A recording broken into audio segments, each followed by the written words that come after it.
ప్రభుత్వ పరిపాలన వ్యవస్థకు గుండెకాయ లాంటి రాష్ట్ర సచివాలయాన్ని తాకట్టు పెట్టి అప్పు తెచ్చారని ఎల్లో మీడియా గగ్గోలు పెడుతుంది. దానికి బాబు కూడా తందాన అంటూ ప్రభుత్వ ప్రతిష్టని దిగదార్చే ప్రయత్నం చేస్తున్నారు. సచివాలయాన్ని తాకట్టు పెట్టడం రాష్ట్రానికి అవమానకరం, బాధాకరం, సిగ్గుచేటని తాను తోచిన రీతిలో రాసుకుంటున్నారు. అయితే వాస్తవం వేరు. వాస్తవానికి రాష్ట్ర సాధారణ పరిపాలన శాఖ నుంచి ఈ విషయంపై ఏపీ సీఆర్డీకి ఎటువంటి ప్రతిపాదనలు రాలేదు. కనార్టీఎం బ్యాంకులు, హడ్కోల నుంచి ఏపీ సీఆర్డీఏ పొందిన రుణాన్ని ముఖ్యమైన మౌలిక సదుపాయాల అభివృద్ధికి వినియోగించడం జరిగింది. అయితే రాష్ట్ర సచివాలయంలోని 5 భవనాలు తాకట్టు పెట్టినట్లు వచ్చిన వార్త పూర్తిగా అవాస్తవం. ఐసీఐసీఐ, హెచ్డీఎఫ్సీ బ్యాంకుల నుండి ఏపీ సీఆర్డీఏ ఎటువంటి రుణాన్ని పొందలేదని సంస్థ అకౌంట్స్ డైరెక్టర్ కూడా నివేదించడం జరిగింది.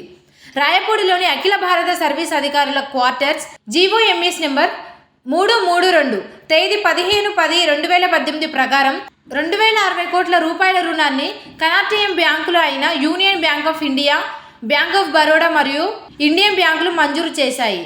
ఇందులో 1955 కోట్లు మాత్రమే ఇప్పటి వరకు సీఆర్డీకి రిలీజ్ చేయడం జరిగింది.